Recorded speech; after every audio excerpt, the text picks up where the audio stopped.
Good evening, comrades. Thank you for joining us for another session of Why Marx. As comrades know, this series is accompanying the communist fusion process that is currently taking place, involving three communist organizations in Britain who are clear in their aim, relatively clear. We want to build a united, a democratic communist party that allows differences and open debate, and fights for what's needed, not what we think is acceptable to the ruling class or those who think we have to maybe build alliances with the Green Party, which is the latest thing I'm hearing. Today, we want to look at the CPGB, as was the Communist Party of Great Britain, founded in 1920, liquidated in 1991-92. Why does it matter looking back at that history? I think there's at least two reasons that are really crucial still. Firstly, we, I think, need to look back and see what we can learn from those 70 years, what we could probably, positive lessons from it, and also what we want to avoid in our own efforts to build a communist party. But also, I think we should look at the declining but ongoing influence of the CPGB history on the current left in Britain. Jeremy Corbyn, for example, was an ardent supporter of the method, if not actual parts, of the CPGB's program, The British Road to Socialism. Hopefully we will get into that, because that might be news to some comrades, but there's at least two of the reasons why we have to study this history. We should know our history in any case. So we got two good speakers tonight who are experts on the issue. There's Lawrence Parker, who's been blogging on this history and has also done research, massive research on the history of the CPGB, and Jack Conrad from the Communist Party of Great Britain as it is today. So we're going to start with Lawrence, who's going to speak for about 30 minutes, and then we're handing over to Jack, and then questions and contributions from the floor. Thanks for joining us. Okay, thank you, Tina, and thanks everybody. In my introduction, Tina talked about talking about why the CPGB matters. Hopefully that might come out in the discussion a bit. What I'm gonna try and cover foolishly in about 30 minutes is an outline kind of history of the CPGB from the 1920s through to its dissolution in 1991. Just bear in mind as you're listening to this, I'm not going to be able to cover every single episode that the CPGB underwent in detail. And 2 weeks ago, you heard about an important turning point of the CPGB's history that Jack talked about, the general strike. That is obviously there's that turning point, and there's a number of other kind of turning points that are very important. But this is going to be a kind of somewhat angular presentation and quite quick. So I am inevitably going to miss out quite a lot of detail. So obviously, each of these kind of sub episodes that I'm going to talk about in the history of the CPGB, each of them could be given its own kind of session, in of itself. And obviously, each of these subdivisions has provoked many historical debates and lots of research. So this is really going to be a very quick and fast presentation from me. And what it really is going to try to give you, hopefully, it will give you at least an outline kind of hypothesis of why the CPGB came to grief and why it kind of was liquidated in 1991. It's nothing more than a hypothesis that I'm offering to you. So obviously, that can come out in the debate. But basically, kind of what it's trying to do is if somebody, in the unlikely event that somebody came up to you in the pub later on this evening and said, "Do you know why the CPGB was liquidated?" Hopefully, this session might give you the basis for some kind of answer for that. With that in mind, I'm going to kind of plunge straight into this because I haven't got very much time. I'm going to start kind of where Jack finished 2 weeks ago. Jack talked about the general strike and the failure of the general strike and the failures and the achievements of the CPGB in relationship to the general strike. But I'm going to talk about something to start off with that ran parallel to that, which was the process of Bolshevization. Now, this is often treated, Bolshevization happened in the CPGB from the mid 1920s, and it's often treated entirely negatively as marking the beginning of the subordination of the CPGB to the Comintern diktat, to being molded and shaped by the Comintern, and it's often treated as the kind of beginning of that kind of process of decline, where the CPGB subordinated itself ever more to the Soviet Union. Now that's true, so I'm not saying that that's not a true part of the process. But Bolshevization in Britain was very actually, I would say, very, very contradictory from when I've studied it.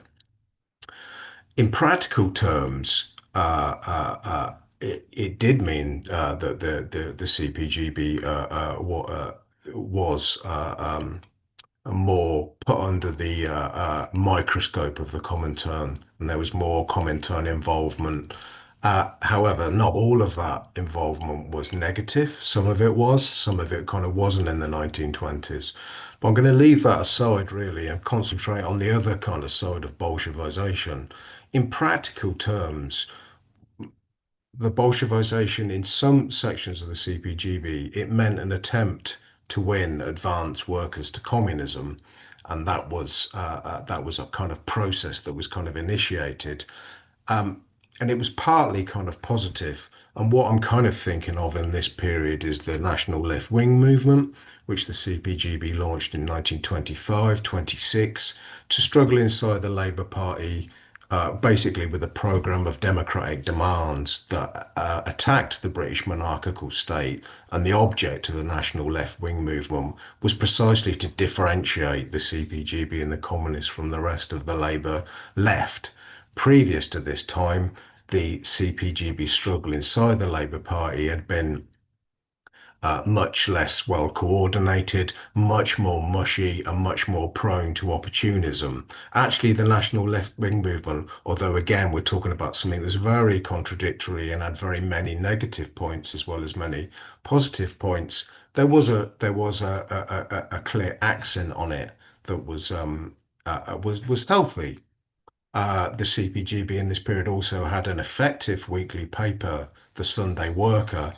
And the Sunday Worker, what was interesting about that, as opposed to the CPGB's, some of the CPG's future publications, the Daily Worker I'm more thinking about here, but the Sunday Worker ran a debate on all sorts of topics, but mostly on the Labour Party, with advanced workers and the working class autodidacts, which you can read about in Stuart McIntyre's kind of work, around the Labour left.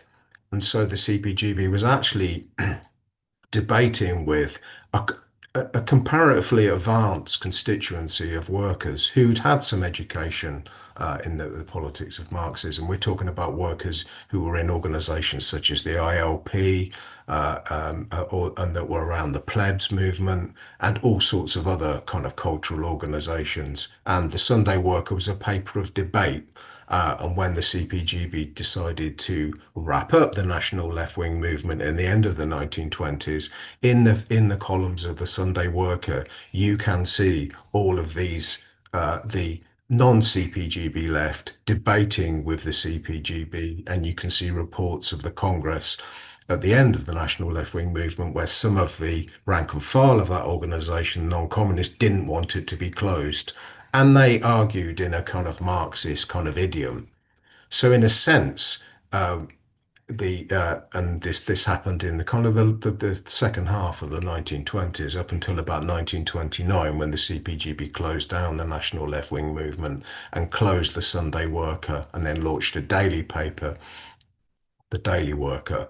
So this was a particular type of period. Now I'm isolating this thing as a kind of positive thing, and I'm sure other people will point to other negative kind of things. But this was a quite unique phase of the CPGB's existence, that existed in the 1920s, but particularly from this point of Bolshevization, when precisely the point of Bolshevization, part of the emphasis was on differentiation of communism, building the Communist Party in whatever flawed and bureaucratic centric not eccentric, centrist ways the CPGB undertook that.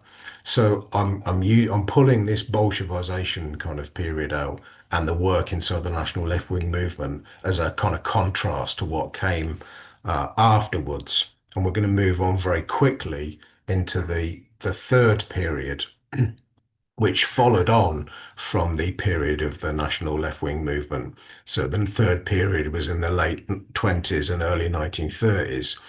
And basically, at this period, the CPGB took a sectarian approach to work inside the Labour Party, inside the Labour movement, and it's often caricatured as an era in which the CPGB only talked about communism and maximalist demands.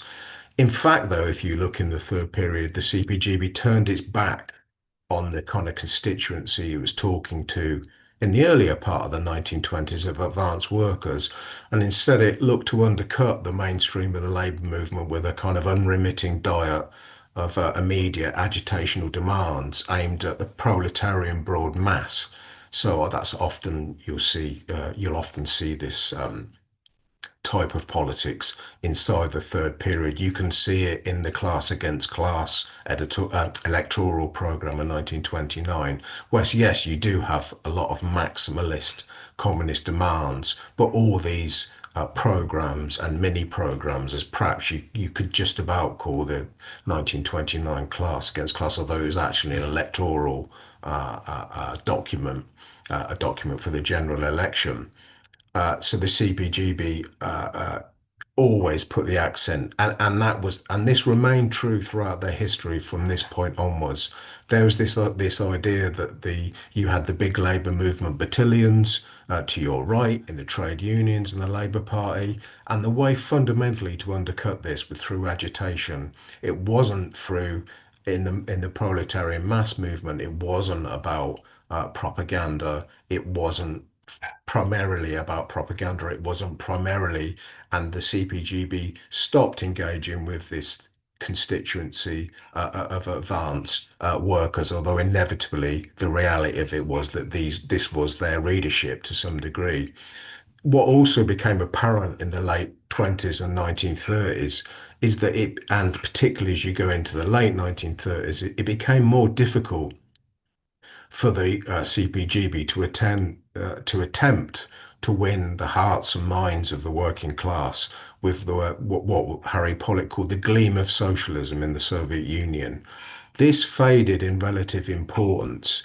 The CPGB's espousal of the Soviet Union as a utopian society of the future became much more difficult once kind of Trotsky's criticisms of Stalin and the bureaucratic regime in the Soviet Union became known across the Labour left. This was widely known across the ILP.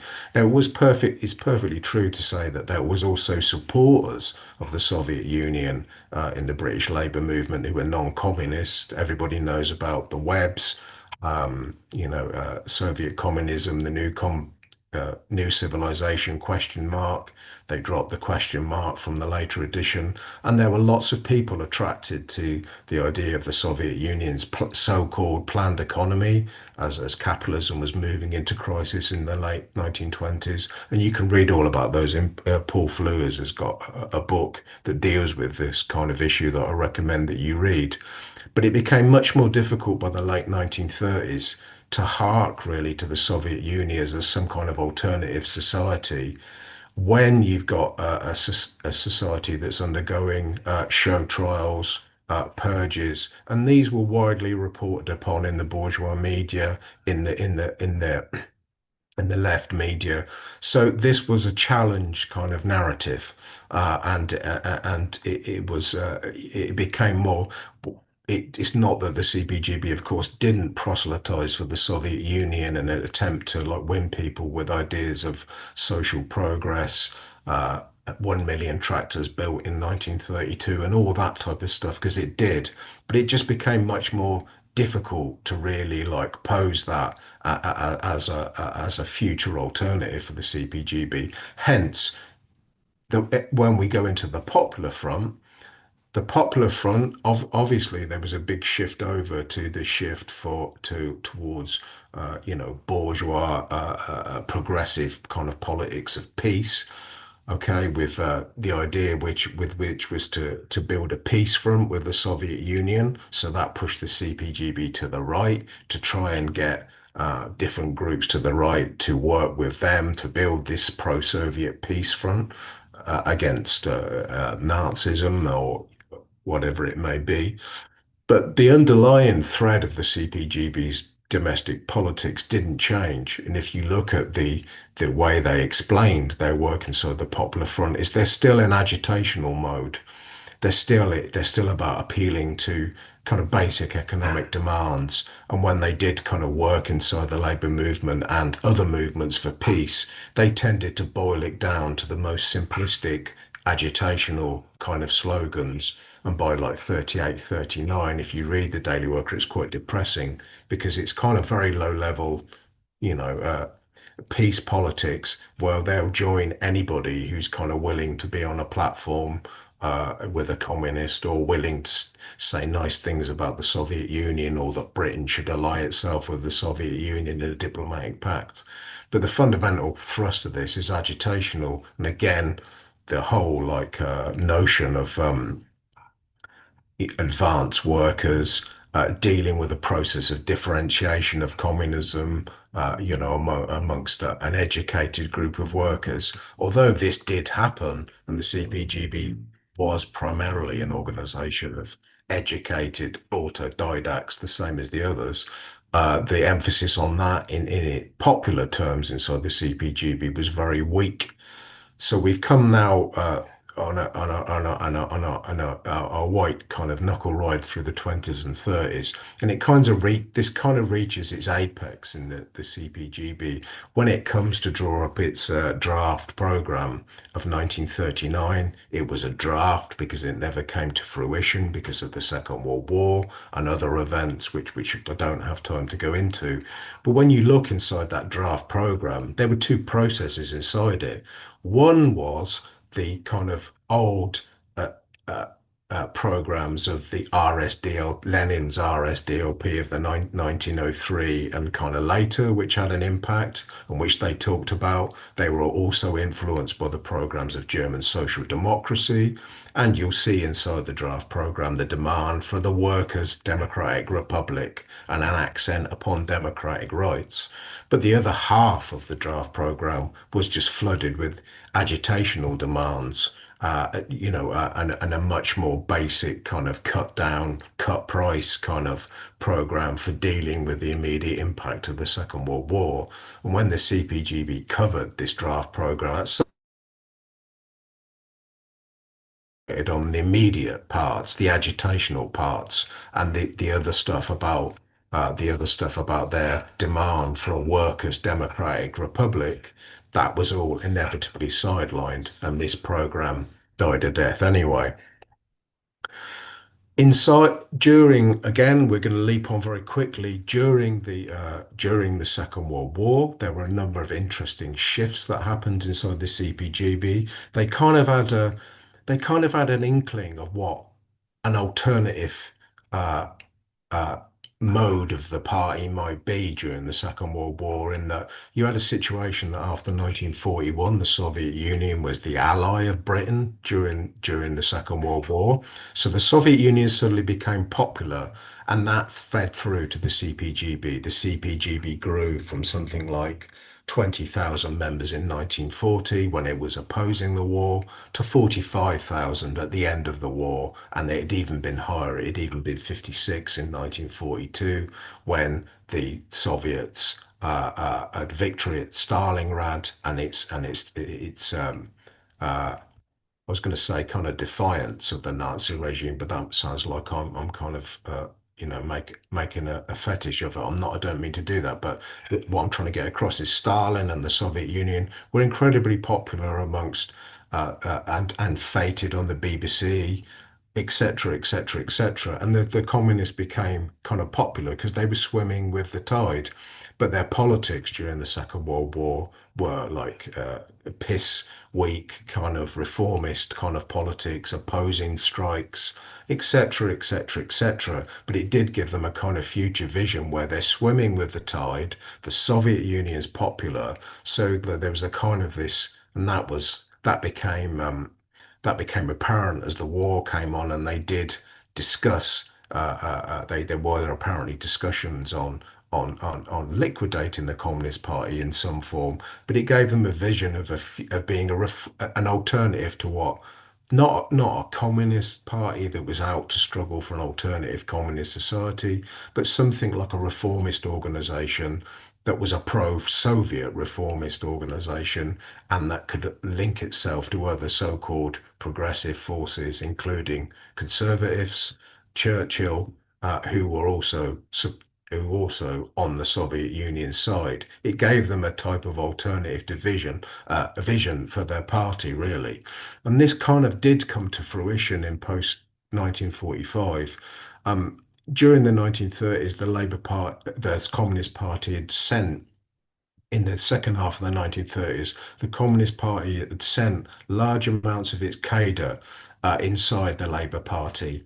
And it became obvious to their Soviet handlers that this was very useful because although Stalin was not interested in a British revolution, it was useful, even in the dog days of 1940, when you had hidden communists standing up at Labour conference, hailing the Soviet Union's winter war in Finland, episodes like that. That was kind of useful it wasn't the be all and end all, but it was at least useful for Stalin and the Soviet leadership in that these demands were being raised from capitalism's kind of second 11 in the belly of the beast of British imperialism.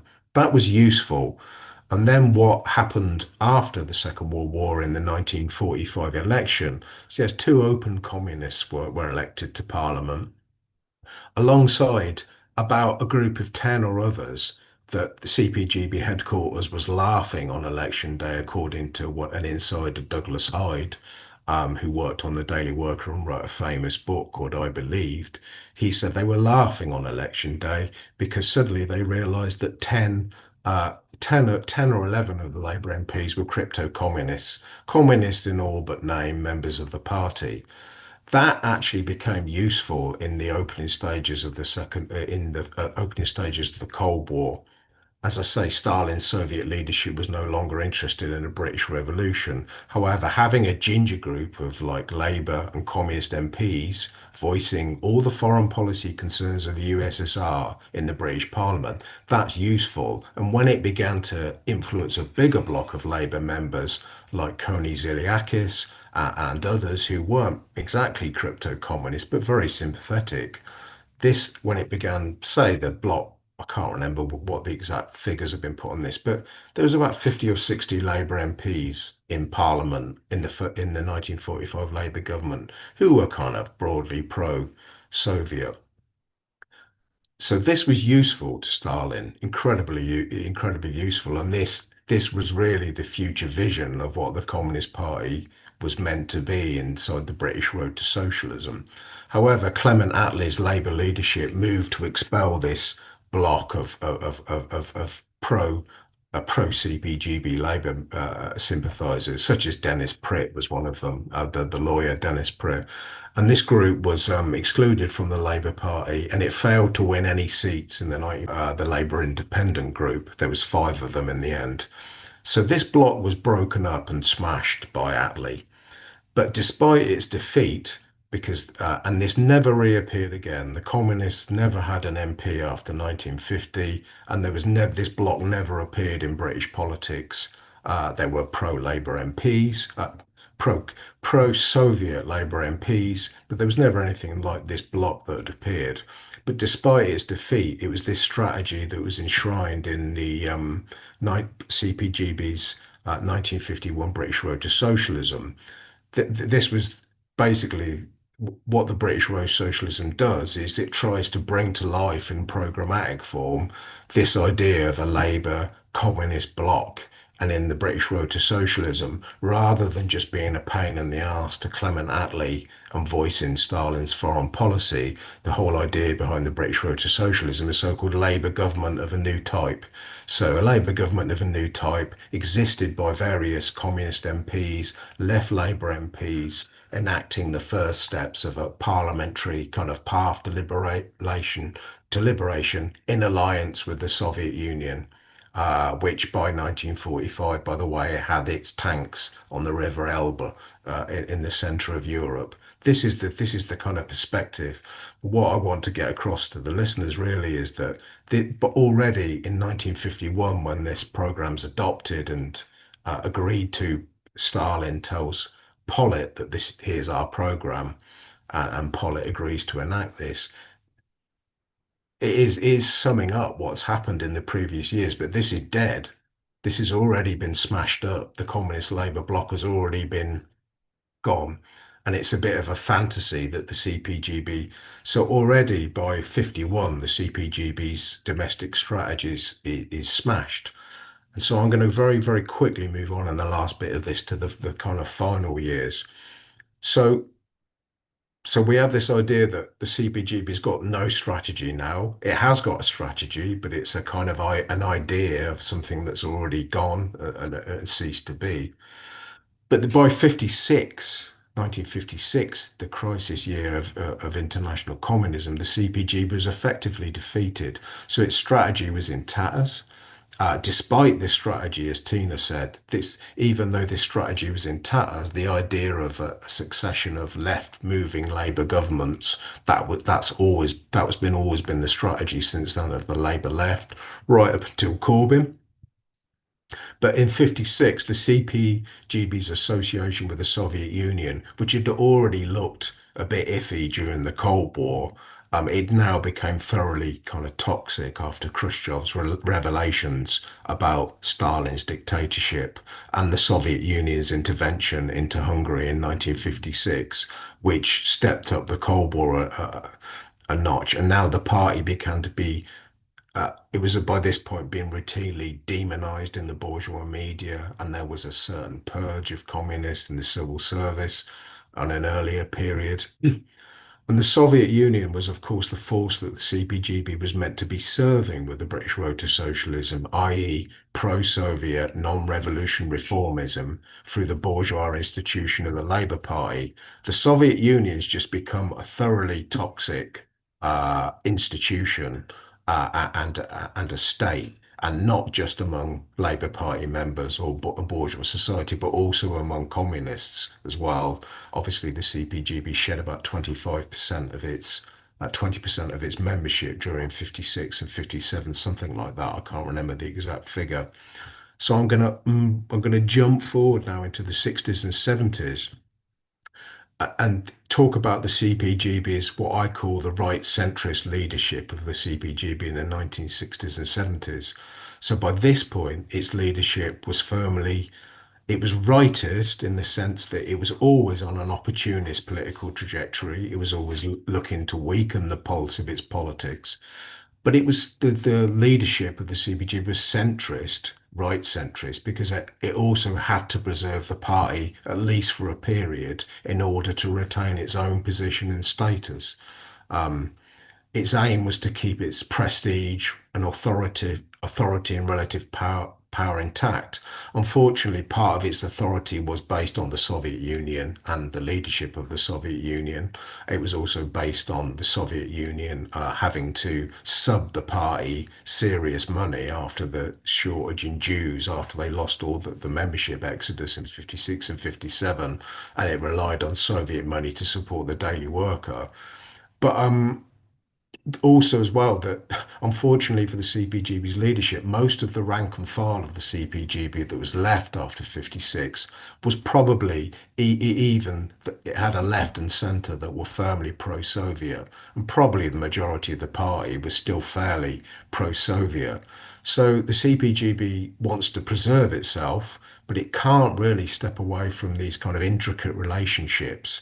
And it couldn't become probably what it desired most to, which is a purely British reformist party. That wasn't possible for the CPGB in the late 50s, 60s, and 60s. Rather, what the leadership began to do was, especially under General Secretary John Gollan, who succeeded Harry Pollitt, who'd been appointed under Stalin in 1929, what they began to do is kind of incrementally distancing the CPGB from the Soviet Union, although they didn't stop supporting the Soviet Union, but it did culminate in at least the CPGB's leadership, the majority of the CPGB publicly disapproving of the 1968 military intervention in Czechoslovakia.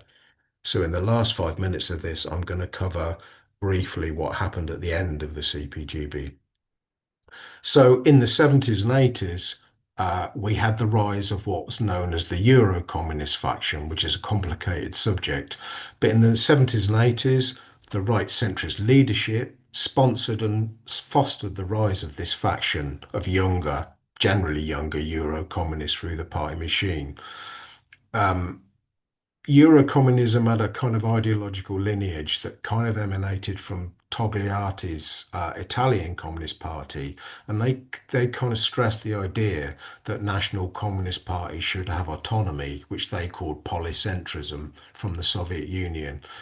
Euro communists also in their practice adapted themselves to women's movements, anti-racist movements, peace movements, and so they had an undeserved kind of trendy or kind of radical wrapping, whereas in reality, all these people were about was adapting to bourgeois feminism, to the peace movement, etc.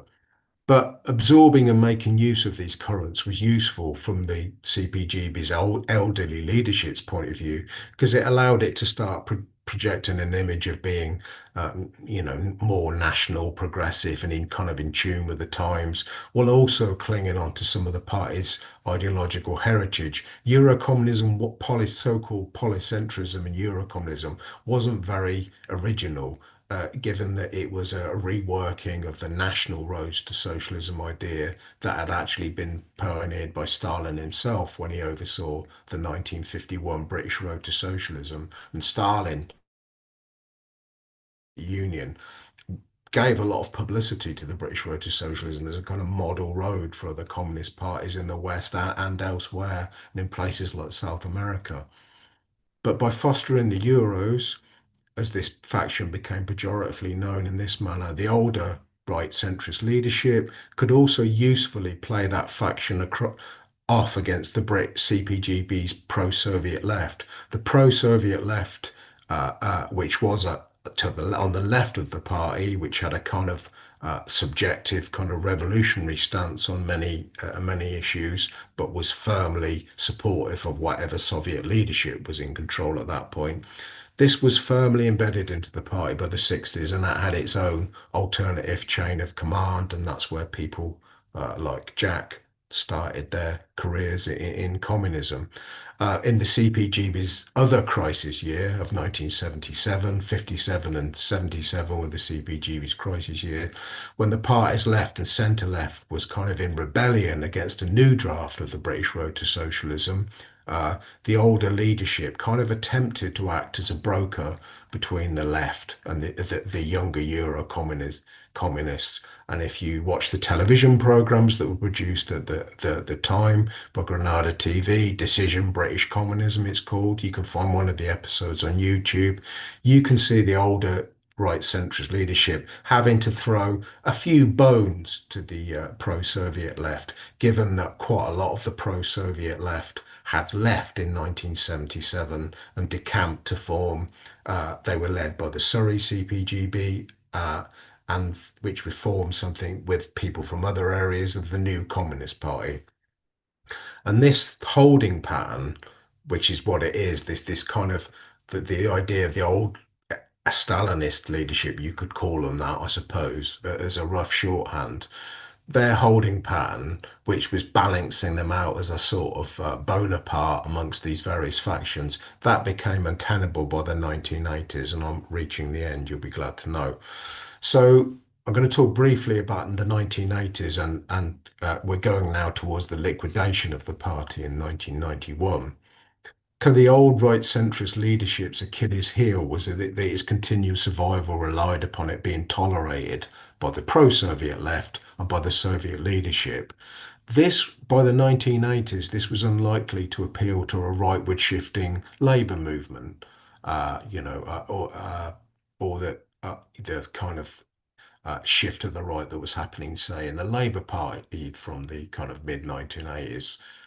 That old kind of left, the pro-Soviet left, was very unlikely to appeal to this, and the Euro communist faction, which by this time was grouped around a party magazine called Marxism Today, it kind of had its eyes on being the ideological helpers and advisors of such a drift among people like Neil Kinnock, which was a kind of modern day adaptation of the British road to socialism. But instead of aiding a shift to the left, the Euro communists wanted to aid a shift to the right in the Labour movement. Also, the old right-centrist bureaucracy was itself beginning to fragment, with the rebellion of Tony Chater, Morning Star editor, and Mike Hicks, print worker and trade unionist, who saw independence for the party's paper from the increasingly Euro-dominated Communist Party of Great Britain. These two figures, they were from the CPGB's bureaucracy. They had no particular history on the party's left, and indeed were the sworn enemies of people in the new Communist Party and Sid French and Surrey CPGB. However, what happened with this UDI from the Morning Star, it meant that the CPGB lost its daily paper because the idea of Chater and Hicks was to make the Morning Star a Labour movement newspaper, and they not a CPGB paper, and they called the CPGB an outside body. So basically, the CPGB was asset stripped of its daily paper, and this, I think, really threw the CPGB, which by this point was being increasingly led by Eurocommunists. They became frustrated with the General Secretary, Gordon McLennan's kind of relative kind of tardiness in dealing with these opposition elements in Eurocommunist ideas. The strategy of pacifying pro-Soviet or CPGB trade unionists, any of those people committed to some sort of class struggle, was holding back the Euro-communist attempt to project itself into mainstream progressive politics. And it was also beginning to strip it of some of the assets that will be useful to promote their future careers. The CPGB had considerable physical assets, and Marxism Today was subsidized to a significant degree by the party, but the party also had property and all sorts of other kind of assets. The Euro communists wanted to lay hold of these assets, and these assets these days are disposed of by some truly dreadful elements. So after the Morning Star Rebellion, the Euro communists, they unleashed an absolutely unprecedented wave of expulsions and disciplinary actions against the CPGB's rank and file, and they took the party into a final spiral of liquidation, and it was finally destroyed in December 1991, and then the Euro-communist faction launched the short-lived Democratic Left, basically on the basis of the CPGB's old physical assets. They didn't take very many of the members. However, the British bourgeois media was no longer interested in the Euro-communists after they broke up the CPGB. As far as the bourgeois media was concerned, job done, thank you very much, and now you can retire. And those attached to the Morning Star split from the CPGB in 1988 to form today's Communist Party of Britain.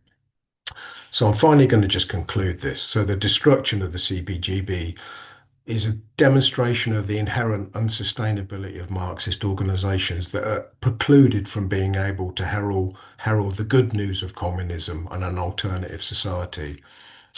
Soviet disinterest in the British Revolution and the fact that the CPGB could not hold an unchallenged space for a positive narrative around the socialism in the Soviet Union and elsewhere from quite early on left the party's leadership casting around for a new role, presaged initially on making itself useful to Stalin and the Communist Party of the Soviet Union. This strategy of a communist Labour voice in Parliament and the Labour Party itself was in ruins the year before the adoption of the British Road to Socialism in 1951. The whole notion of a role in British society on the basis of being useful to the Soviet Union was flawed, given that the official communist movement was moving into crisis, and despite brief interregnums during the Second World War and perhaps a little bit later with Gorbachev as well, respectable opinion inside the Labour movement and out was kind of virulently hostile to existing communism in the East.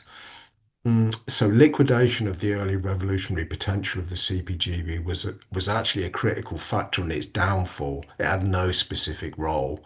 Its whole role was really making itself useful to other people and other forces.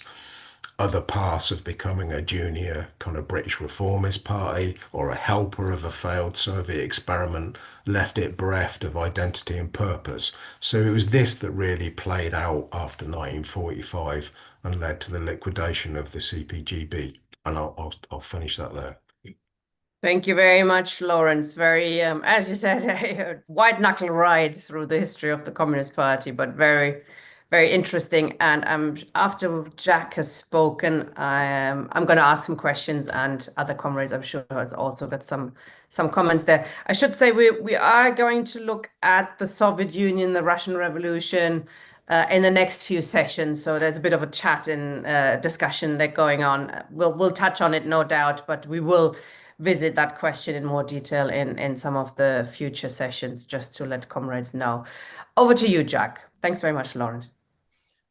Yeah, I was noticing the chat going on about profit and surplus product and all the rest of it. But yeah, my subject, along with Lawrence today, is the CPGB. Should stress that Lawrence is much more of an expert than I am. I don't view myself as an expert on the history of the CPGB. I view myself very much as a sort of product of it in terms of my, earliest political formation. And obviously, my title today at the bottom of my screen is Jack Conrad, CPGB, weekly worker. Anyway, my basic starting point with the CPGB is it was a party. And I know nowadays we've got loads of left groups that call themselves parties. My own view would be it's a very small party, and I'm basically taking the word party as being something a part of.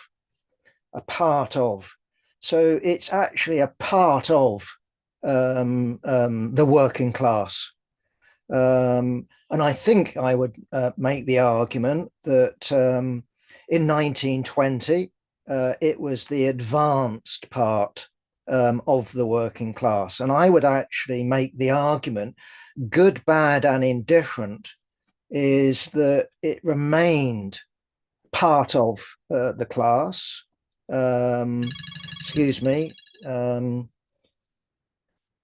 in the middle of a meeting. It's all right. Okay. I'll speak to you in a little while.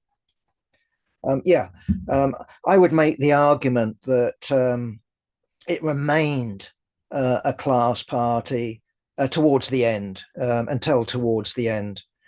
And that means, in my view, that whatever horror stories that we might want to trade, and they're fair enough, we need to understand that this was an experience, or should we put it like this? It was the highest experience of the working class in Great Britain. Why? because it began as a party that was inspired by events in Russia. And of course, we're not just talking about a Russian revolution, we're talking about the world revolution. It was part of Comintern. Its politics were taken from the most advanced example, i.e. Bolshevism. And however much the Euro communists, for example, might have wanted to distance themselves from that, that remained. I mean, if you ask someone on the streets in the 1960s, what was the Communist Party?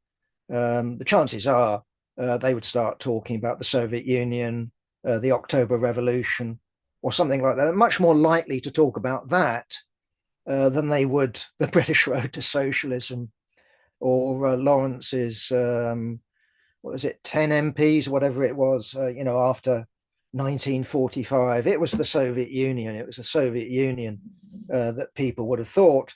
And they would have thought both in terms of Stalin, but they would also have thought in terms of October 1917, Lenin. And yeah, they would have also thought about Trotsky and all the rest of it. Okay. I because again, I'm less of an expert, more someone who was there, if you see the point. I would question what you said there, Lawrence, about the British Road. I mean, I'm not a supporter, by the way, of the British Road, but I would question whether it was in ruins, by the time it was written in 1951, when the Communist Party lost its not only its 2 MPs, but it's the crypto communists were purged or not re-elected or whatever.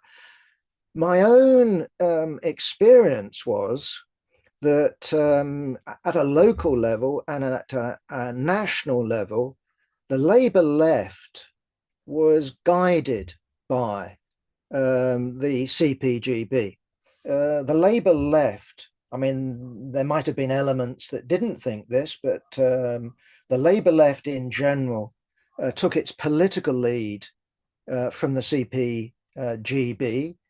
In terms of, Labour Party conference, Lawrence talks about 16 St John Street, the sort of official CPGB headquarters, celebrating in 1945 not only 2 MPs, but fellow travellers. My experience was that there were an awful lot of fellow travellers in the Labour Party. All you need to do is talk about the alternative economic strategy. If you take foreign policy, pro-Cuba, pro-Vietnam, national liberation movements, anti the apartheid regime in South Africa, this was colored by and, made sense of through the prism of official communism, the CPGB, and the Soviet Union, basically. Okay, in terms of, how should I put it, someone like myself, I mean, what I experienced was a party that didn't know its history. I mean, it heard of Lenin, obviously, and you had pictures of Lenin, and they even studied Lenin, but they didn't really know Bolshevism.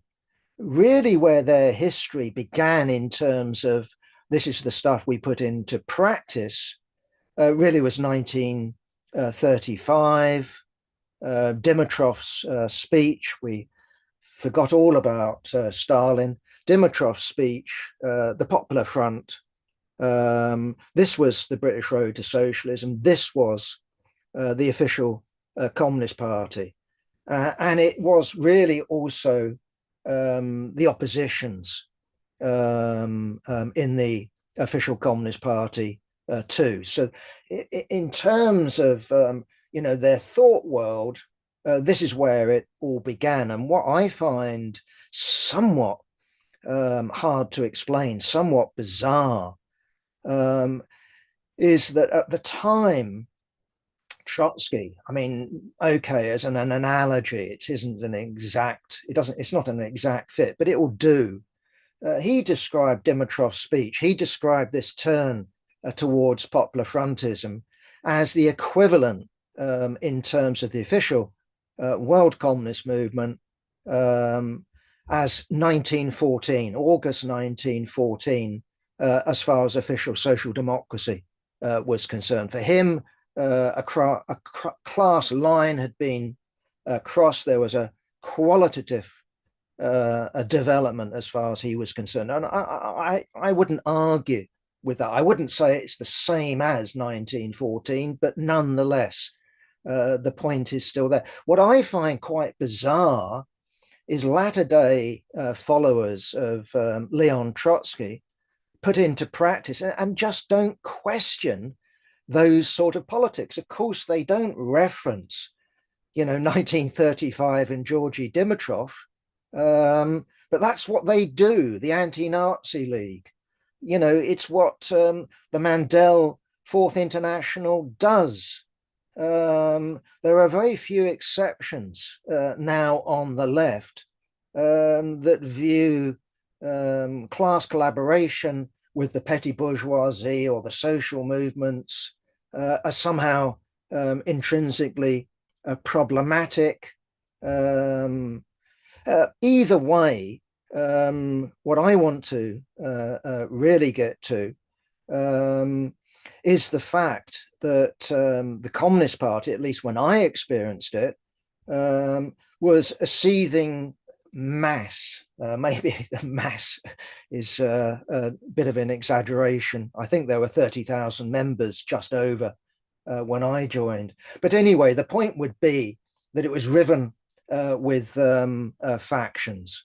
And I participated in those factions, and I emerged out of that struggle. My own assessment when I joined the YCL, the Young Communist League, in 1969, I was bitterly disappointed. I don't know what I quite had in my head, but when I looked at the Young Communist League, it didn't inspire me, it horrified me. When I looked at the official Communist Party, it didn't inspire me, it horrified me. So I was an oppositionist very early on. And really, in terms of how I developed my politics, I suppose there were two things. And that is, first of all, systematically going back to Lenin, studying the history of Bolshevism, but also, having contact, not just in Britain, but also comrades abroad, and specifically what I'm referencing is communists in Turkey, who had a big early influence on me and encouraged, opened the door, for the sort of communist I am today. But I would also add that while it's right to be highly critical of official communism, I mean, if we look at its programs, to me, they're a lesson in how not to write a program. As far as I can recall, Lawrence, every one that they adopted, even as a draft, almost went out of date as it came off, and sometimes even before it came off the printing press. So, for example, for Soviet Britain, I think that was 1933, the line had changed by 35. Look at the British Road to Socialism, and all the rest of it. These were very much news commentaries as well as strategies. But having said that, I go back to this point that the CPGB was still a class party. And however unsuccessful it was, and it was, in terms of the electoral arena. When it came to industrial struggles, it was absolutely central. So, one of my early experiences was the struggle against the Labour parties in place of strife. This was a white paper. It never made its way to legislation, but the Communist Party led political strikes against it. It was defeated because of the leadership of the Communist Party. It was the Communist Party's leadership that also defeated the Industrial Relations Act of Edward Heath, not least when 5 dockers basically deliberately got themselves arrested, defying the laws, were banged up in Pentonville jail. And the working class, led by the Communist Party, and I can assure you it was led by the Communist Party, was bringing people out. It was bringing building workers out, engineering workers out, print workers out, dockers. And you ended with a situation of where the official solicitor, I don't know what role the official solicitor plays, but either way, they were released and carried shoulder high out of Pentonville jail. The role of the Communist Party also shouldn't be forgotten in the 2 miners' strikes in the early 70s, not least, with 3-day week, with Edward Heath going, who rules the country? Is it the trade unions or is it your elected government? Well, it wasn't going to be the elected government of the Tories. It wasn't going to be the elected government of Edward Heath. So I think we need, how should I put it, a balanced view of the CPGB. And all I can say is the decline of the CPGB, the growth of what Lawrence described as the Euro-communist, the rightward drift, the craving for respectability, the weakening of the Communist Party, but also the objective circumstances that it was surrounded by, saw us end up going, at least in my lifetime, joining in at a period of heightened class struggle of where we seem to be scoring one victory after the other, to the point where we were suffering one defeat after the other. And, particularly what I'm thinking about here is the Great Miners' Strike, where the Communist Party, at least in the form of the Euro-communists, played an absolutely disgusting role. You all know her, Lawrence B. Campbell, and the denunciation of miners' violence as macho violence. Martin Jakes basically turning the miners' strike into a charity event. Nonetheless, communists still played some sort of role, but I think that one of the reasons we lost, and I'm not suggesting that you can defy history, clearly was the decline of the Communist Party.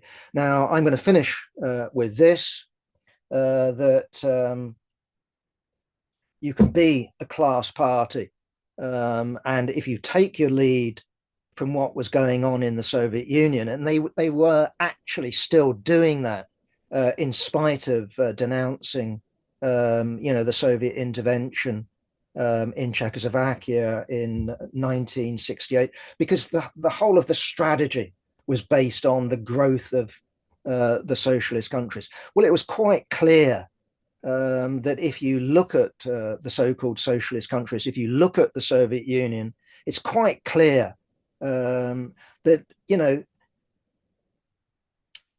you shouldn't call it a mode of production. Why? Because it couldn't reproduce itself. It was a historic freak. It had to end. How it ended, there are particular reasons, Gorbachev, the particular date, and all the rest of it. But it wasn't a sustainable system. And therefore, what we're dealing with in terms of global history, of which the CPGB is part, I think, is one of these tragic moments of where the working class attempts to come to power, 1917 and all the rest of it, but fails. And instead of that, what we have is tragedy. And I think that has been the history of the CPGB, a tragedy as far as the advanced part of the working class, both in Britain, but also on a global scale goes. Because what didn't happen, and maybe I had hopes, but I really can't be too self-critical of myself. We didn't have, with the collapse of communism, the rest of the left, the Trotskyist left, the Bodegaist left, any other genuine left go forward. They suffered isolation. They suffered from that defeat, no matter how morally they distance themselves. So I've just written, for example, an appreciation of Peter Taff, and I still vividly remember him talking about how the Soviet Union cannot collapse. It's a chimera. The idea of it was dismissed. And when it did, he welcomed it as ushering in the red 1990s. No, comrades, what we've lived through isn't red, it's reaction. And that reaction is still on the march. We see it in Europe, we see it in India, we see it in Japan, and above all, we see it in the global hegemon, the United States. With Trump, we are still, in that sense, living under the shadow of the failure of the October Revolution to spread to Europe, and the working class has paid dearly for that, and I think it will continue to pay dearly until we make a break towards a new politics, which requires a radical criticism of what went before. Not an easy dismissal, but a radical engagement with our past. Without that, I don't think that we can go forward. I'll finish with that. Thank you, Tina. Thanks very much, Jack, and thank you, Lawrence. Comrades, if you have questions, comments, please click raise hand and we'll make you a panelist. I think at the end there, I think you've said almost the most important thing, Jack. It began with a failure. CPGB was born out of failure, and I think that's a really important point on that.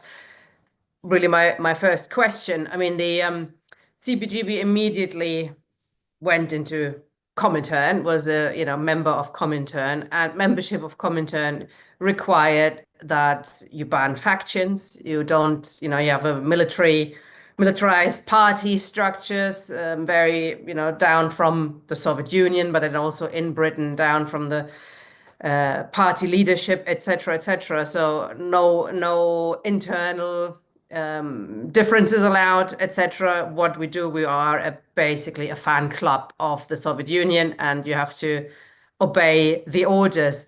Do you think was there ever a possibility of not going with Comintern? Was that even on the cards? Was there I mean, some communist parties didn't, and not all the communist parties joined with Comintern after the Russian Revolution.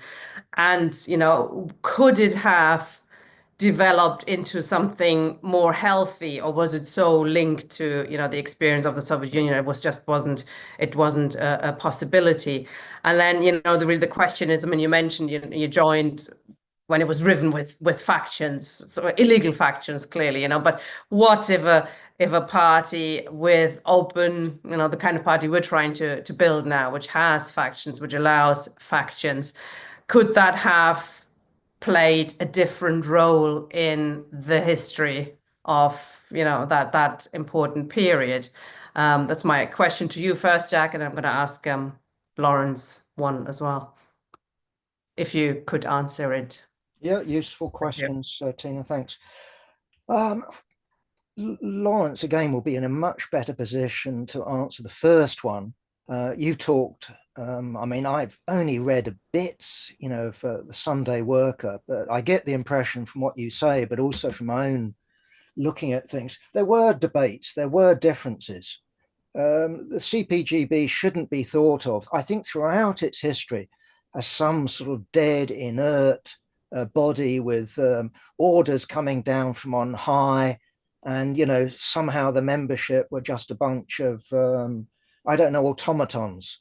I mean, you had intellectuals, you know, Lawrence talked about self-educated intellectuals.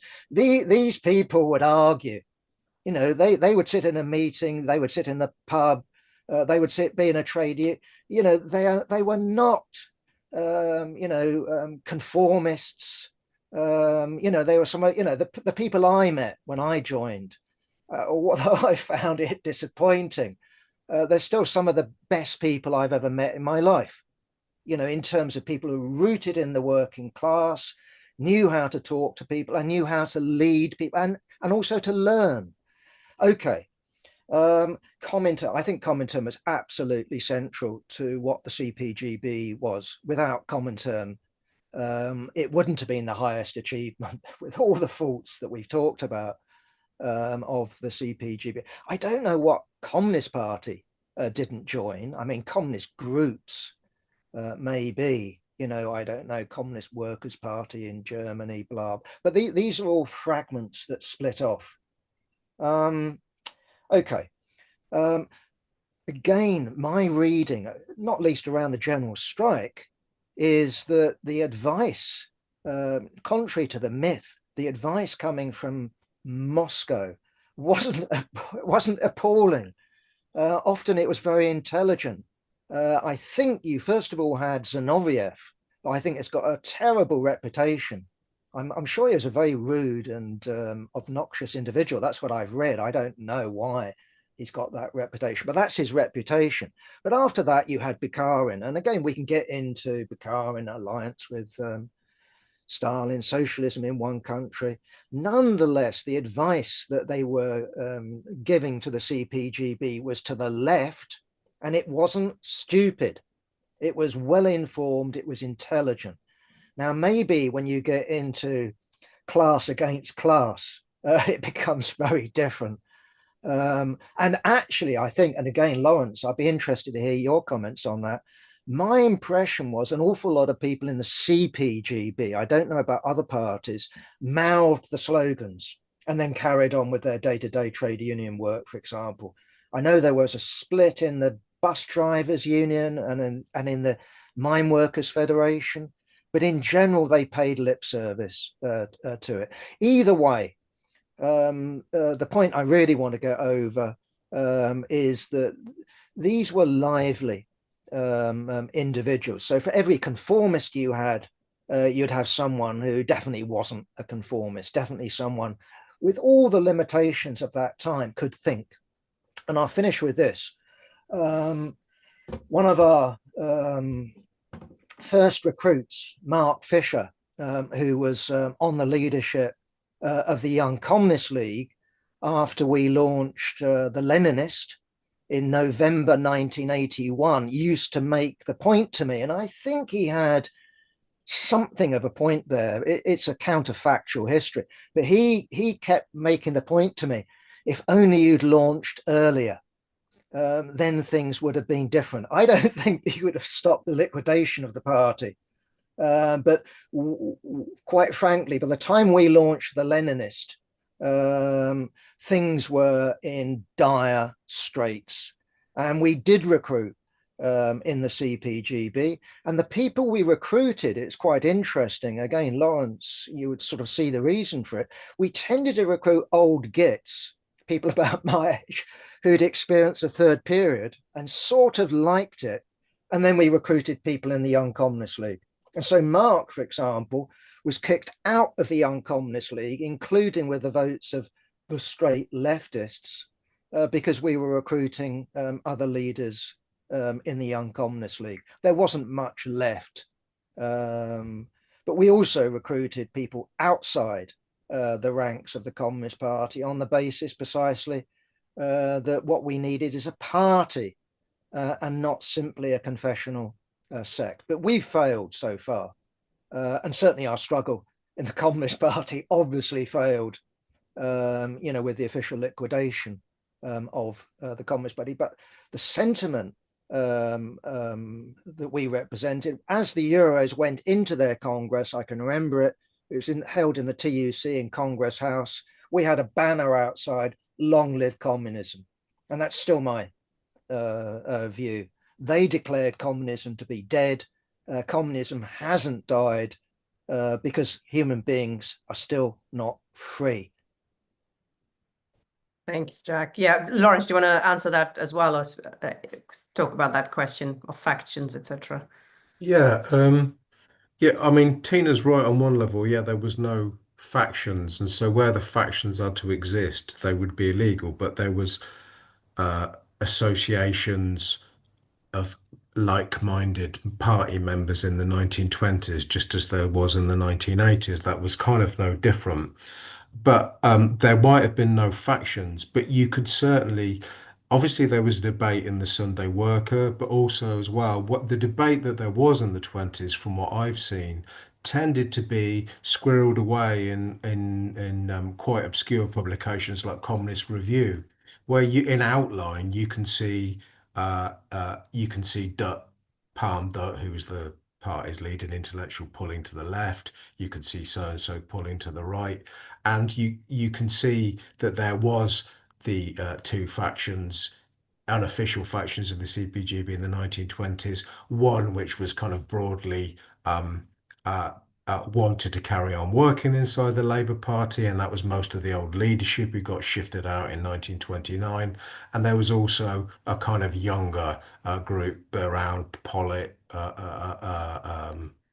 Palm Dot, and others as they went on, who voiced their dissatisfaction with the way work was going in the national left-wing movement. And that carried on through the CPGB's history. So no, you didn't have factions. But by the time there was always debate inside CPGB journals. The period where there was least debate, I would say, is the 30s, but there were from the 1945, when there was an explosive debate in the party press about the failures of the party, right through to the end. There was always oppositional voices, and it's a very sad fact to observe. But there was more room for expression of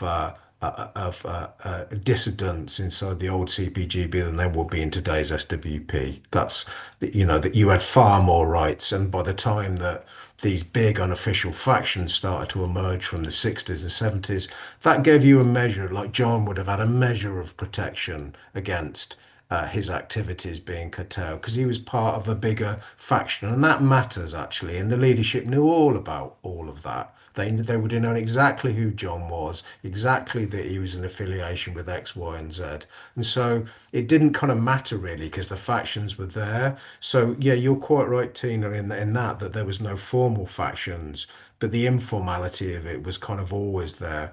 I don't think the CPGB could have been formed without the Comintern. And I think if you look in the early issues of The Communist, which is the CPGB's first journal, it's clear they admired the Russians, and they had no idea that somebody called Joe Stalin was going to become General Secretary in 1925 and be an arsehole. Yeah, they didn't. Their perspective was that the Russian comrades had prestige because they'd won a successful revolution.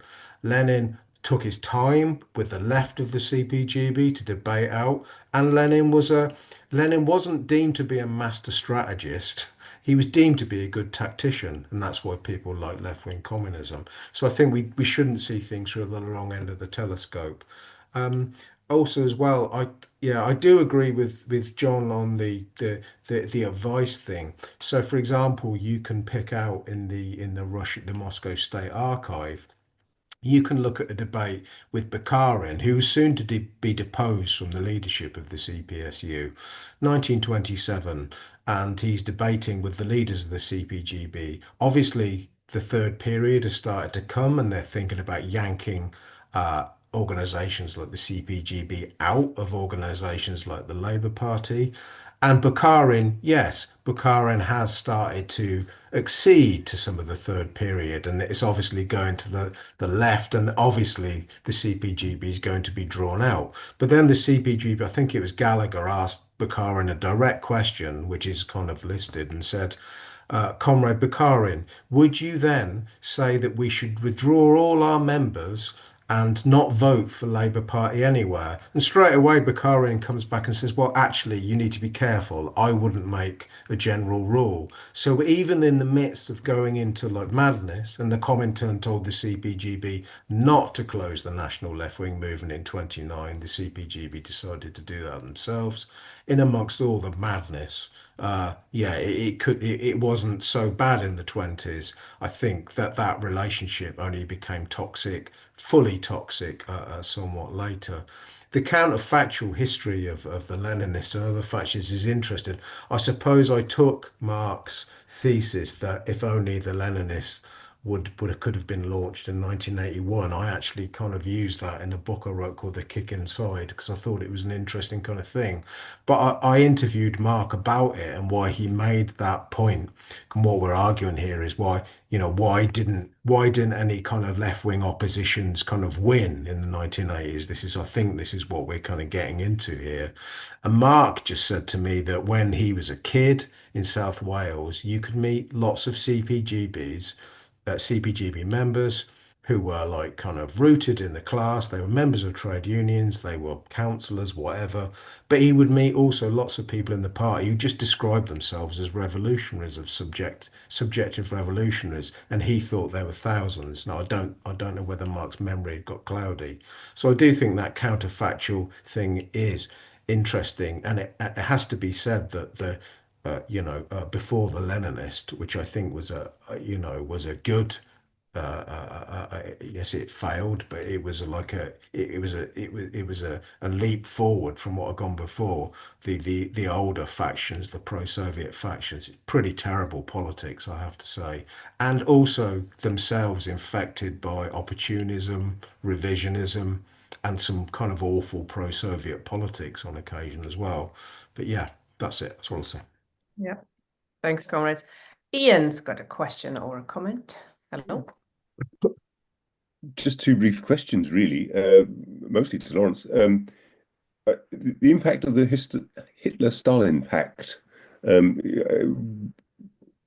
mean, it's easy to look at it now and go, well, that can only count as one of the most awful betrayals imaginable in its history. Well, what was the impact within the Communist Party of Great Britain? Because presumably people had to do all sorts of backward somersaults with the division of Poland and the Hitler-Stalin Pact, and then the other aspect I wanted to ask about was the Spanish Civil War, because of course many courageous communists went off to fight, notably people like George Orwell, who was in the Independent Labour Party, couldn't join the International Brigade, although he was subsequently asked to join it, but was already by then in the POUM militia and gone on the side of the POUM rather than the International Brigade. But the impact of all of that on membership, and how did it play out in terms of both party membership and also in terms of any kind of discussion? Was there any open discussion in the literature, or was it all just simply, as has often been portrayed, just simply the daily work of following the party line, the Comintern line, before the Comintern was dissolved, of course? Thanks, Ian. We've got a few people now with their hands up, so I suggest I'll take a couple more comments before I bring the speakers back. Ken, hi. Hello. Thank you, Lawrence, and thank you, Jack. I'd like to go back to the point where Lawrence mentioned the split between the CPGB and the CPB, the Communist Party of Britain. And I'd be interested to know his view on how far that split still rankles, if you like, and how far there might be a prospect of some kind of reconciliation, some kind of coming together with the current fusion process that might bring those two bodies under the same umbrella. Thank you. Thanks. One more, maybe Peter. Hi there. Thanks, Jack and Lawrence.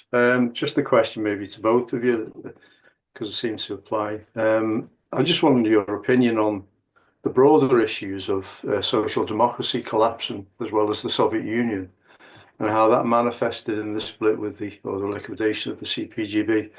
We don't appear to have discussed specifically that those tensions between the two tonight. Particularly in relation to Britain, anyway, because it seems to me that Euro communists, as a splitting faction, came about in parallel with the slow dissolution of the Soviet Union, but really the collapse of social democracy. And it leads me to think that there's two things going on which is the reason for the longevity of the CPGB, and that is their adherence to a kind of British way, which is fused with social democracy, and a view of like Marxism, which came to be destroyed by Stalinism, and it lacked the kind of vision of communism, which is any different from what was going on in the Soviet Union. And so the broader context, really, the structure, and once that kind of unwound, then we kind of, in my opinion, we get the unwinding of the CPGB, and there's lessons to be learned in that as well. Thanks, Peter. I'm going to bring in Jack first. I think that last question maybe perhaps sounds like something you could reply to, and of course any other comments you want to reply to from comrades. And then I'll Lauren. be very brief. That's a useful question, Peter.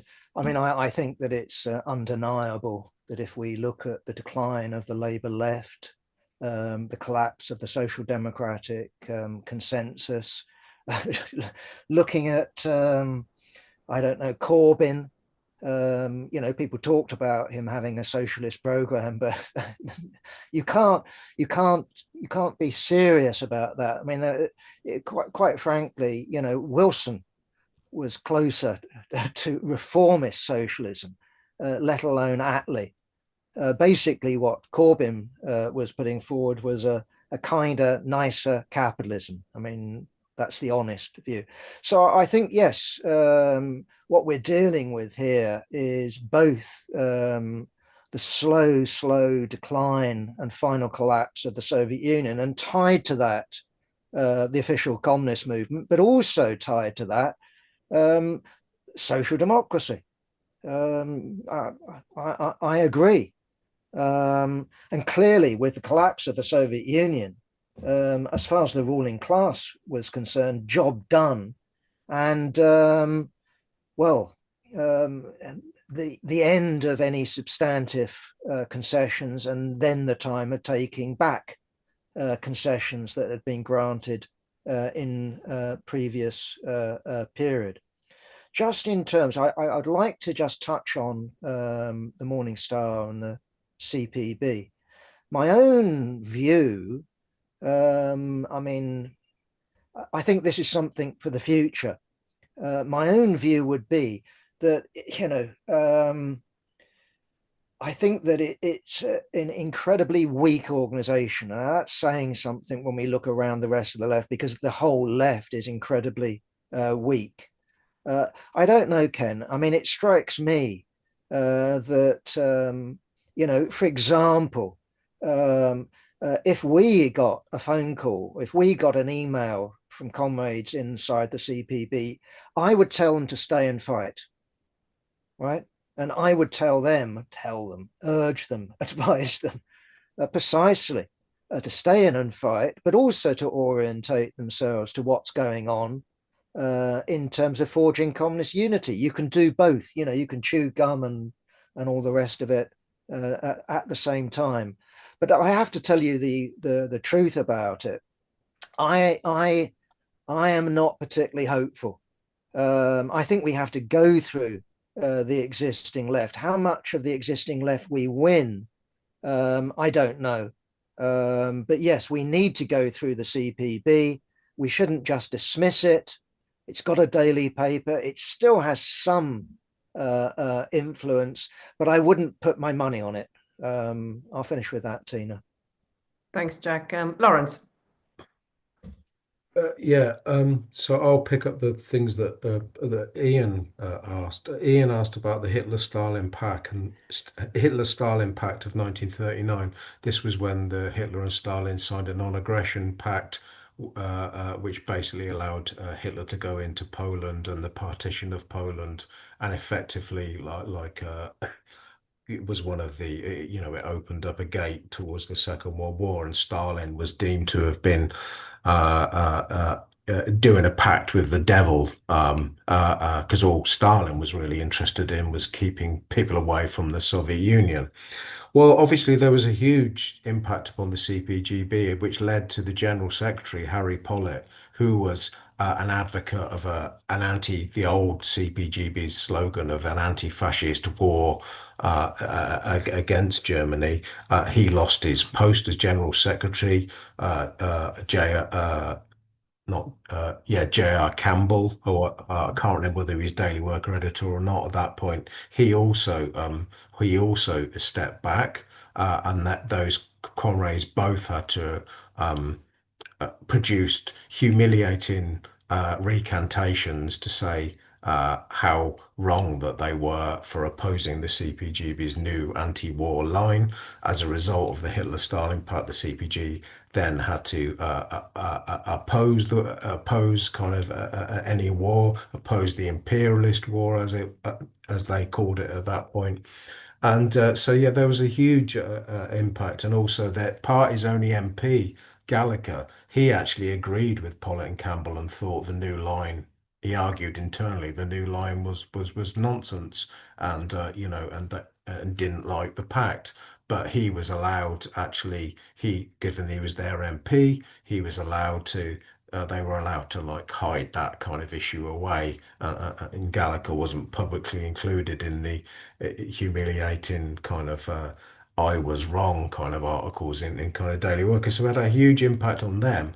However, when you look into the research on the rank and file in general, there were some who didn't like this pact, but in general, the rank and file, because the rank and file, obviously, given it's the CPGB, and they were prepared to follow the twists and turns of Stalin's diplomacy, and a lot of them weren't bothered about it, and quite a lot of them were more happy with calling the war an imperialist kind of war. So they didn't see any big anti-fascist kind of betrayal in it. And the basic thing is there wasn't a big walkout of members, and even though Pollitt and signed recantations, they also stayed loyal to the party, and the party boasted about how united it was and how it had overcome.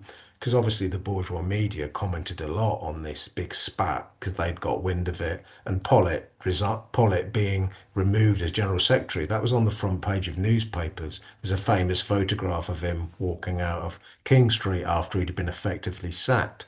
But the rank and file mostly didn't, there was actually quite a lot of research done into it, and the responses of members was along the lines of things like good old Stalin, the old fox, he slipped the trap, kind of thing, in that he hasn't let himself be pulled into doing Britain's dirty work and opposing Hitler and Eastern Europe.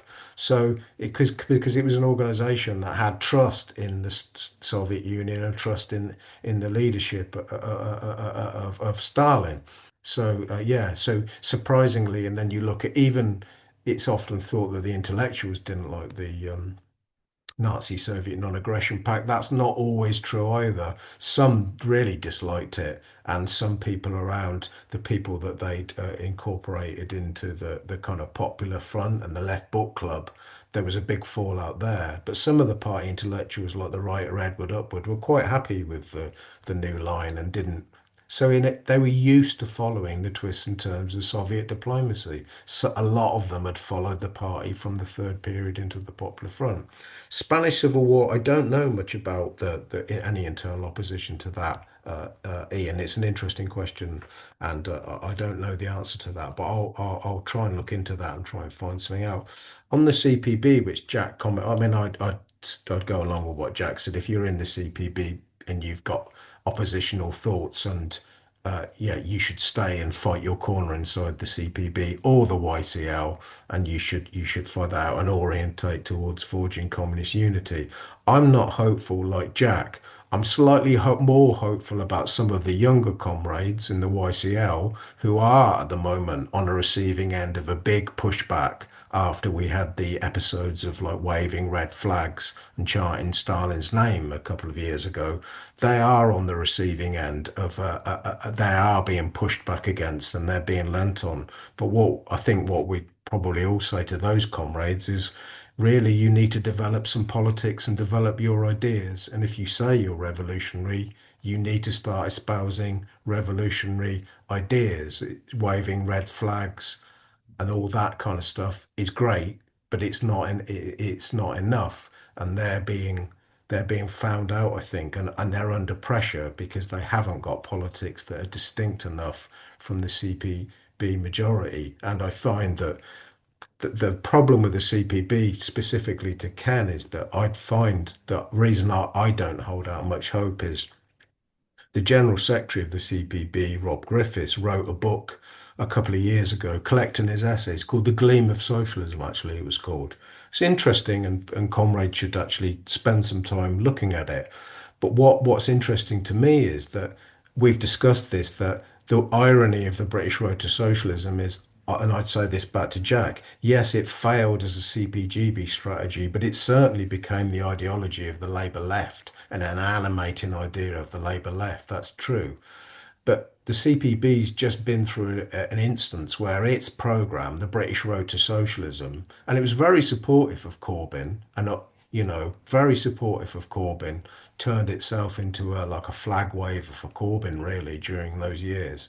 That strategy's had a fairly humiliating rebuff. This steady tracking to the left under Corbyn.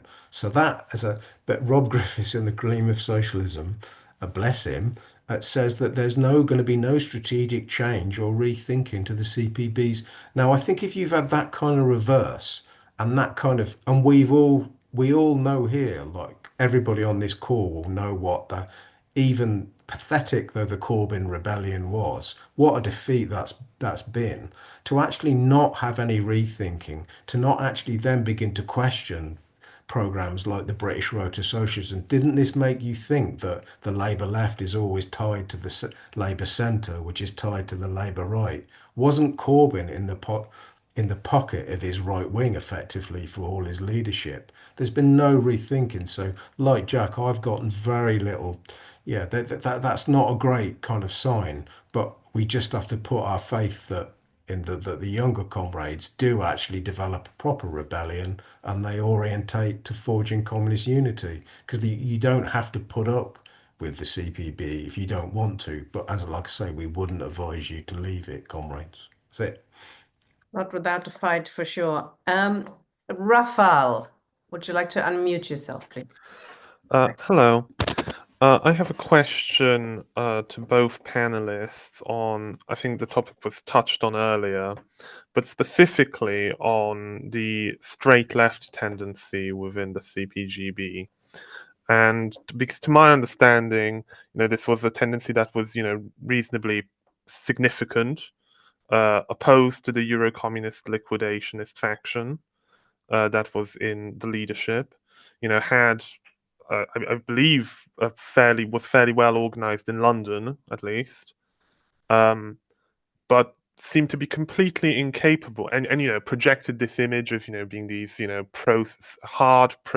hard tankies, kind of edgy, as opposed to the soft liberal conciliationists in the leadership, but was completely incapable of mobilizing against the liquidationists and making even any effort to preserve the party. You have these other splits. You have the NCP, you have the Morning Star Group break off, even the Leninist, which was a fairly fringe publication with a very small membership that keeps control of the name and actually organize and persist to this day, whereas the straight left seems to sort of just completely disappear into the ether altogether with Marxism Today and the Euro-communist leadership.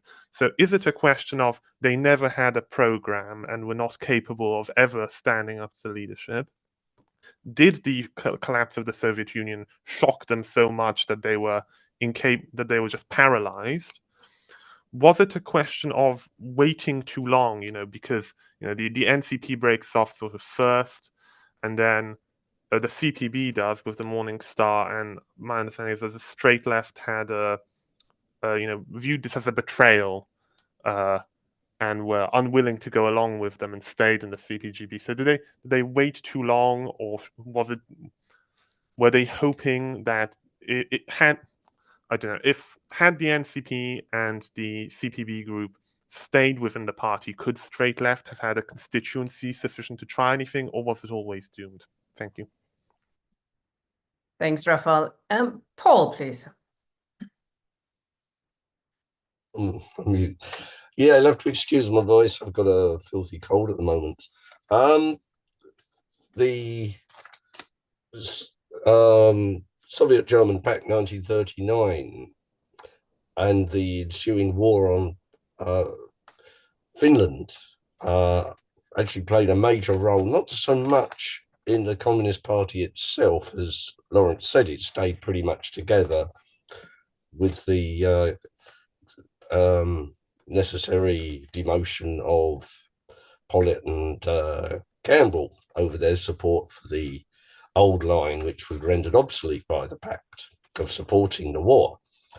But what you got was this big explosion in parts of these sort of fellow traveling areas, such as Tribune magazine, which had a strange line of carrying on with the pre-pact pro-war line of the Comintern and supporting the pact at the same time. It's really weird.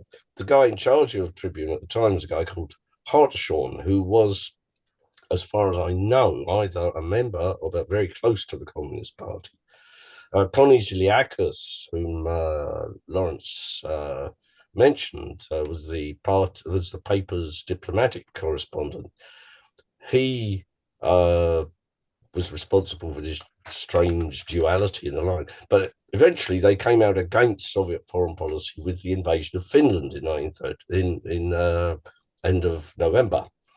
I had a piece in the Weekly Worker a couple of years ago on this, because what the Finnish war did was to bring into British politics an adumbration, a first inkling of the anti-communist popular front of the late 1940s, where social democracy, the right wing of social democracy, took up the anti-communist line that had been put forward by liberals and conservatives. In other words, the Soviet Union was an imperialist stroke revolutionary threat to Western values, civilization, and all the rest of it. This was the first time that right-wing social democracy took up this line as a sort of a ruling motif. Now, it didn't last long, because Finland capitulated in, I think it was March, after putting up quite a fight. And of course, a year later, the Soviet Union was allied with Britain, and it was almost sort of treasonous after then to criticize the Soviet Union in Britain. But it was very important. That question of the Finnish Winter War, which was partly a result of the Soviet-German Pact, was a major factor in the development of bourgeois politics in Britain, and it's the impact of bourgeois politics on right-wing social democracy. This goes forward through to the late 1940s. Now, again, Lawrence referred to the Labour Independent Group, which was 5 former Labour MPs, one of whom, Dennis Noel Pritt, who I once described as a budding British Brzezinski, was expelled from the Labour Party for supporting the Soviet line on Finland. So he was expelled on political grounds in 1940. He joined up with 4 Labour MPs who took a pro-Soviet line, and that's John Platts Mills, Leslie Solly, and Lester Hutchinson, and Connie Ziliakis. Now, Ziliakis fell out with them because he backed Tito during the Yugoslav-Soviet split in 1949. But they stood against, excuse me, they stood against Labour, and here's their pamphlet at the time, that's their manifesto. Now, what's interesting about it is basically a not very left Labour document, and the programme starts somewhat significantly, friendship with USSR. So that was the crucial thing. The politics in it weren't that important. In fact, if you ignored the stuff on the Soviet Union, most Labour Party MPs would have supported it. It was harking back to the 45 Labour government and saying how much Labour's moved away from it, and so forth. That's what you got there. But it's interesting that lots of people were saying, and Lawrence again alluded to that there were a lot of Labour MPs who sort of were fellow travellers, certainly not by 1948-49. The biggest thing which really made the Soviet Union unpopular was the Stalinist takeover in Czechoslovakia. That really did for fellow travelling within the Labour Party. I'll leave it at that. Thank you, Paul. Sorry to rush comrades along. We've got 20 minutes left and we've got 3 more people who want to speak. So please, comrades, if you could speak in a tight fashion. Stanley, hi. Hello. Thanks. I was just, so I wanted to get at maybe like some of the implicit differences between the 2 presentations, because it seems like, Jack, you were saying that despite everything, even up until like the 60s, 70s, 80s, you could describe the CPGB as kind of a class party. And so in some sense, that's where the action was still at. Whereas Lawrence, I feel like you have you maybe see something there in like the early 20s up till maybe the 30s. And then that's when it all starts to take a turn, and it's kind of a gradual slide since then. I wondered if you could comment on that, but also I wanted to know if, in light of that, do you see any potential in anything sort of outside of the orbit of the CPGB? For example, the New Left in the 50s, 60s, what about Trotskyism, even though, obviously that's failed too, but like, was there something there? That's the question from me. Thanks, Stanley. Jack and Lawrence, do you want to reply now, or shall I take 2 more speakers? 2 more? It's okay with you, Lawrence? Yep, okay. William and Ant, but please could you keep it just to a few minutes each? Thank you. Well, do my best to be brief. To get back to the original organization of the CPGB, which was as far as I know, in 1920, there was a lot of progressive socialist groupings that were not allowed into the CPGB. And that's because they had they had an anti-imperialist line that went against the narrative of the majority of the British working class, because the British working class felt that they were entitled to have an empire, simple as that. Now, the organizations that I'm talking about are the Socialist Party. The Socialist Party was a small party. It was an anti-imperialist party and had a very progressive policy on everything. Now, the man who took over the leadership of the 1916 Rising on 3 days before, on the second day before the surrender, was a fellow called Sean McLaughlin. Now, Connolly passed his leadership over to him because Connolly was after getting seriously wounded. Now, he lived in England after at the time of the CPGB being formed, and he would not join the CPGB for the very reason he felt they were pro-imperialist, and he was dead right. They were pro-imperialist, right? That was that. Now, another one that went into the same, didn't join, was John McLean in Scotland, who had a very, very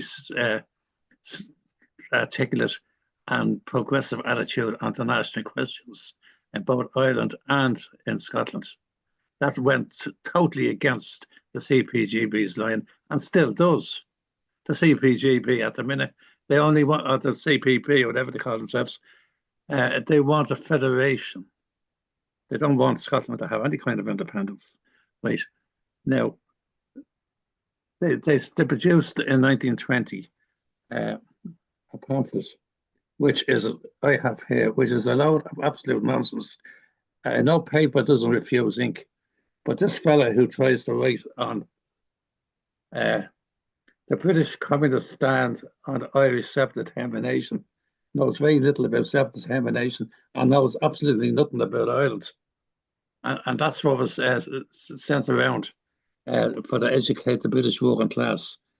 Now, also, another anti-imperialist and a very good anti-imperialist was Sylvia Pankhurst, and she was thrown out because of her anti-empire lines. They will tell you it wasn't. It was because she wouldn't hand her magazine over to the leadership and to be scrutinised by the leadership of the party. It was not that. She had a very, very good anti-imperialist line, and she was against the empire in the same way as McLaughlin and McLean. That was that. Now, this manifested itself again when it came to the Spanish Civil War. In the Spanish Civil War, the English set up the Oliver Cromwell Brigade, would you believe? Now, that was like a red flag to a Bolts of Ireland. They'd done nothing only this were disparaging and disgusting, and yes, I'm going to stop, towards the Irish. So much so, at one stage, they arrested all the Irish for being drunk, even though a lot of the Irish were teetotalers. They were still arrested for being drunk. And two of the British battalion were ex-Black and Tans. Now, what kind of an organisation would allow Black and Tans join them? Only the British Communist Party. They went through the British Communist Party and ended up in the International Brigade. They actually murdered, one of them, a fellow called Natal, murdered the Lord Mayor of Limerick. He was recognised by some people from the Irish Battalion. And the Irish Battalion court-martialed him and sentenced him to death, but the Spaniards wouldn't allow it because they said they needed him for training because he was an ex-officer in the British Army. And this is how he has never got you. The fact that you can't face your own history is the reason why you don't have a Communist Party, and you'll never have a Communist Party. And that also manifested itself in the way Corbyn was absolutely decimated in the election that he was defeated in. Okay, thanks, William. And please. Okay, I'm going to keep this really brief. Can you hear me? Yep. Okay. To me, the reason that we look at history is to learn the lessons and to draw up the balance. And in my opinion, in the opinion of the tradition that I belong to, the communist left, you have not really made the break with Stalinism. I don't know if you can see this, the title of the book, Russia, Revolution and Counter-Revolution. Yes, Stalinism was the product of the counter-revolution, and the counter-revolution was the failure of the world revolution. There was absolutely no chance of building socialism in Russia or any other isolated country. Any measures taken in backward, decimated, isolated Russia were not socialist at all. In the absence of the possibility of construction of socialism, what was left apart from a variant of capitalism? And I think dressing up, state ownership, nationalisation, and whatever other departures from classical 19th century capitalism, as socialism, is simply failing to understand what socialism is, and giving the working class a distorted view of what socialism is. So socialism is nothing to do with the capitalist state or any other state which is not directly the result of the power of the working class nationalizing, or I don't know, giving out freebies or welfare or any other measure which mitigates the impact of capitalism.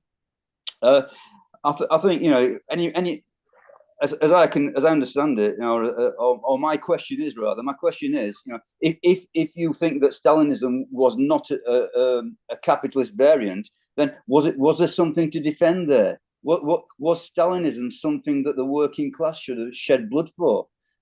I think that as far as I understand it, Trotskyism answered in the affirmative.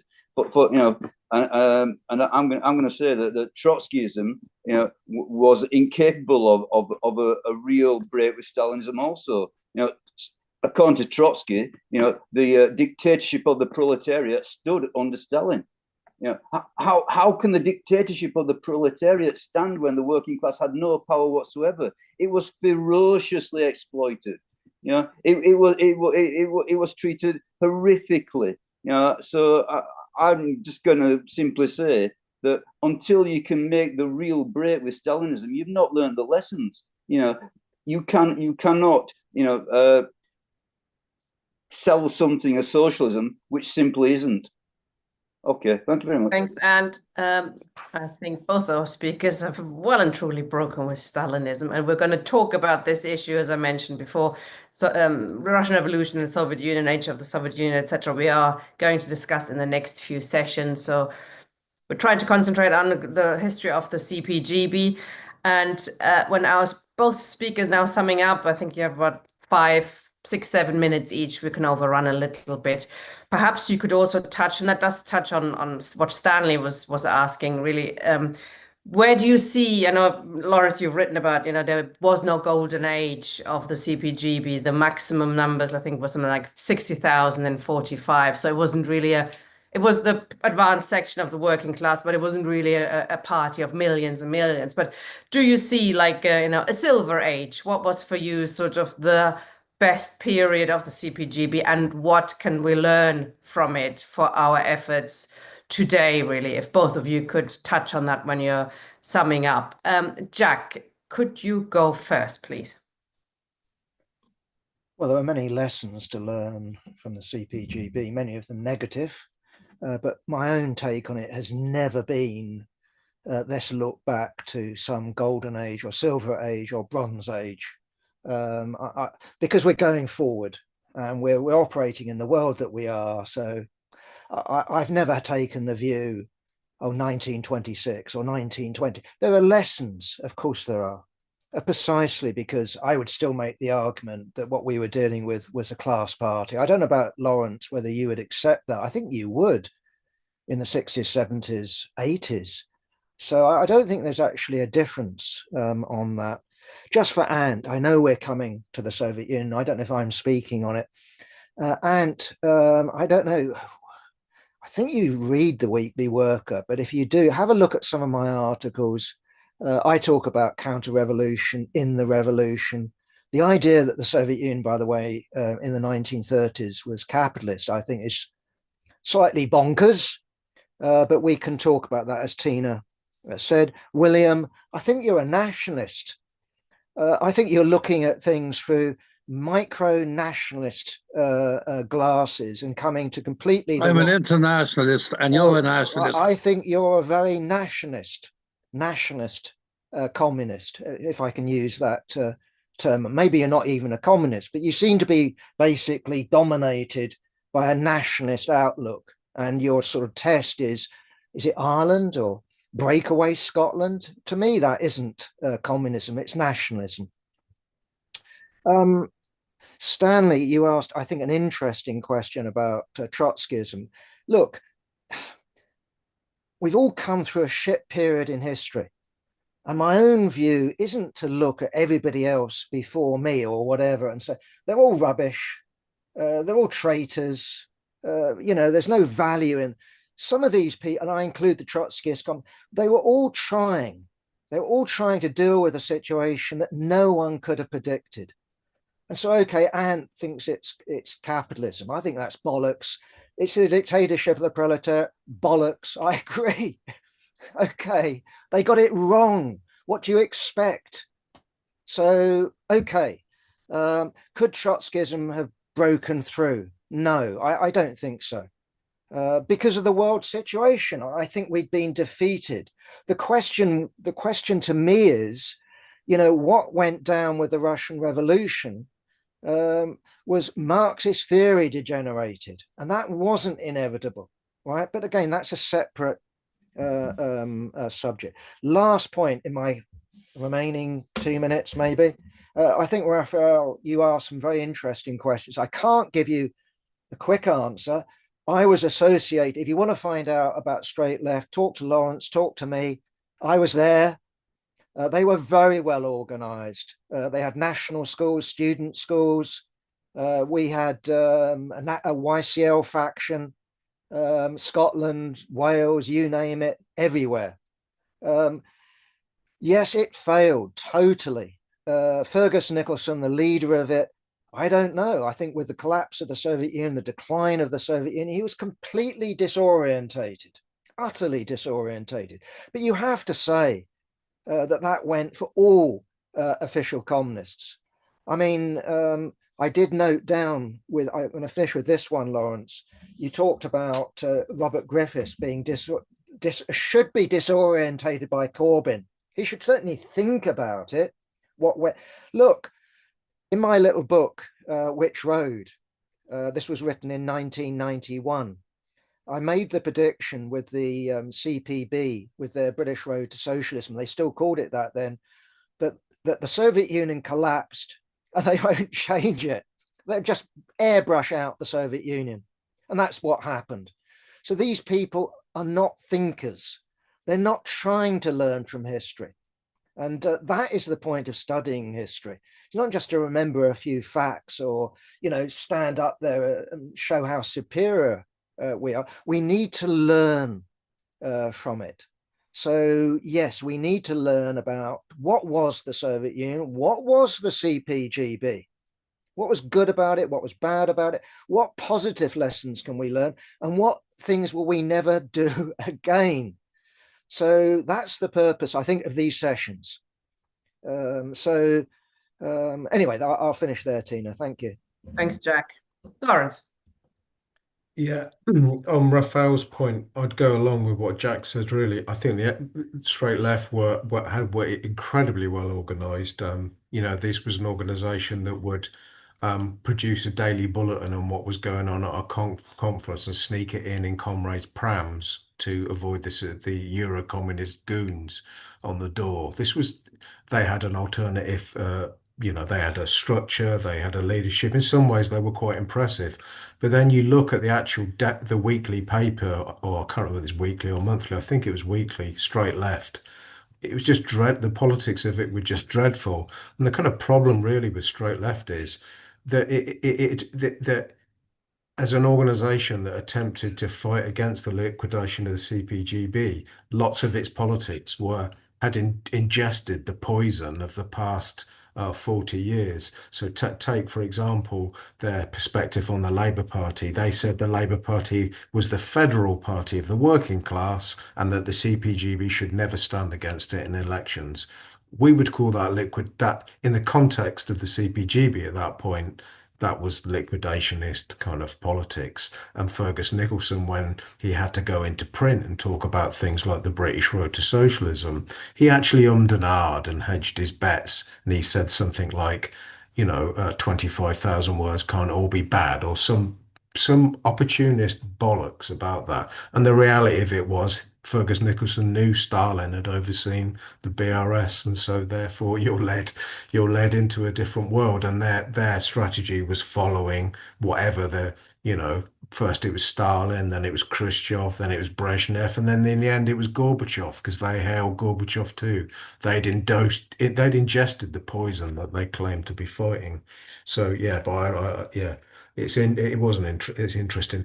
I thank you, Paul Fleurs, for your detail, and I'll read that pamphlet. I haven't read that pamphlet. It's very interesting, that Paul, and I recommend Paul's article on the Finnish War that was in the Weekly Worker. It's well worth reading. But thank you for that, Paul.